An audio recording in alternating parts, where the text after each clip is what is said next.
ఉన్నాను. I hope నేను చేసే సినిమాలు కూడా మీకు నచ్చుతున్నాయి అని అనుకుంటున్నాను. మీరు ఎంజాయ్ చేస్తారని అనుకుంటున్నాను. తప్పకుండా రాబోయే రోజుల్లో మరిన్ని గొప్ప చిత్రాలు రాబోతున్నాయి.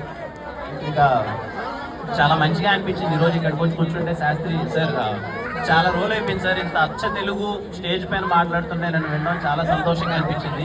మీ స్పీచ్ వింటుంటే మీరు ఏమనుకున్నా చేయగలరు అంతే. మీరు ఏమనుకున్నా చేయగలరు, మీరేం అవ్వాలనుకున్నా అవ్వగలరు అంతే. కానీ పొరపాటున మిమ్మల్ని పక్కన డౌట్ పడవచ్చు, కానీ మీ ఇంట్లో డౌట్ పడవచ్చు, కానీ మీ మీద మీరు 1% కూడా డౌట్ పెట్టుకోవద్దండి. మీరు ఏది అవ్వాలనుకున్నా అవుతారు, ఖచ్చితంగా అవుతారు. దయచేసి అవ్వాలని కోరుకోండి వరకు. ఎవడైతే వాళ్ళ లైఫ్ చాలా హ్యాపీగా అంటే ఇంట్లో వాళ్ళు ఇచ్చిన డబ్బులు, లేకపోతే తొందరగా ఉద్యోగం వచ్చి నెలకి 40,000, 50,000, 70,000 సంపాదించుకొని ఈఎంఐలు కట్టుకుంటూ హ్యాపీగా నా లైఫ్ ఇంకేంట్రా అని చెప్పి చాలా సాఫీగా ఉంటాడు. 30 తర్వాత తన లైఫ్ చాలా నార్మల్గా ఉంటుందని నా పర్సనల్ ఫీలింగ్. నేను అప్పుడు హీరో అవుదాం అనుకున్నాను. నా వయసు అప్పుడు 24 సంవత్సరాలు. నేను పెట్టుకున్న టార్గెట్ ఒక 10 సంవత్సరాలు. అరే నేను 2017లో జాబ్ మానేస్తున్నాను, అట్లీస్ట్ 2027కైనా నేను హీరో అవ్వనా? ఈ 10 సంవత్సరాలు ఎన్ని కష్టాలు పడతాను అన్నది డజంట్ మ్యాటర్. ఈ 10 సంవత్సరాల తర్వాత నేను అనుకున్న కళ నెరవేరితే మాత్రం నా ఫ్యామిలీకి, నా తరానికి, రాబోయే వాళ్ళందరికీ ఏ ఇబ్బందులు ఉండవు కదా. ఓ హాస్పిటల్కి వెళ్తే అరే ఆ టైంలో మా అవ్వకి ఏదైనా చూపించాలని వెళ్తే ఒక మంచి వైద్యం గెలిపించేంత సౌకర్యం లేకపోయేది.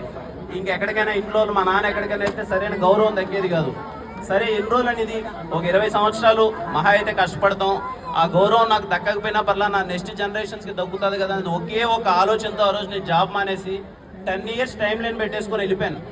ఓకే మీ అందరి ప్రేమ, నా కష్టమో దేవుడి దయ అన్నీ నాకు తెలియదు. 2 సంవత్సరాల్లోనే హీరో అయిపోయాను. 2019లో రాజావారి రాణి గారి సినిమా వచ్చింది. ఆ తర్వాత మీరందరూ చాలా గట్టిగా ఆదరించారు. ఎస్ఆర్ కళ్యాణ మండపం అయితే ప్రతి ఒక్క సినిమా మీరందరూ నన్ను ఓన్ చేసుకున్నారు. అదేవిధంగా నేను ఒళ్ళు దగ్గర పెట్టుకొని నాకు వీలైనంత కష్టపడుతూ వచ్చాను. I'm so happy. ఈరోజు ఎందుకు హ్యాపీ అంటున్నానంటే వదిలేండి హీరోగానో ఇది పక్కన పెడితే, ఫస్ట్లీ మా అమ్మ నాన్న చాలా సంతోషంగా ఉన్నారు. నా ఫ్రెండ్స్ అందరూ మనోడు ఒకటి ఎదిగాడు అని చెప్పి నా ఫ్రెండ్స్ అందరూ చాలా సంతోషంగా ఉన్నారు. అలాగే నేను తెలిసిన వాళ్ళందరూ, నా బంధువులు అయితే ఏంటి, ఎవరైనా ఇంటికి వస్తే కిరణ్ తెలుసాను కదా, కిరణ్ మావుడే, మా పెద్దమ్మ కొడుకో, మా చిన్నమ్మ కొడుకో, లేకపోతే మా బంధువులు కొడుకో అని చెప్తుంటే చాలా సంతోషంగా ఉంటుంది. అందుకే చెప్తున్నాం తమ్ముడు, ఎవరైనా సరే ఇక్కడ ఇదిగో నేను ఇక్కడ నిలబడున్నానంటే చాలా నార్మల్గా. నా ఉద్దేశం ఏంటంటే మీలాంటి నేను మీలో ఒక్కరిని ఇదే ఊర్లలో తిరుగుకుంటూ చదువు అంటే సరిగా అప్పలేదు కానీ మంచి స్టూడెంట్ కాదు నేను. బట్ ఓకే కళలైతే కన్నా ఏదో డ్రీమ్ అయితే చేశా. ఖచ్చితంగా నాకన్నా మీరందరూ చాలా మంచి పొజిషన్లో ఉండాలి. ఇదిగో ఈ ఇయర్ మొదలు పెట్టండి. ప్రతి ఒక్కరు ఏది కావాలనుకుంటే అది అయిపోండి.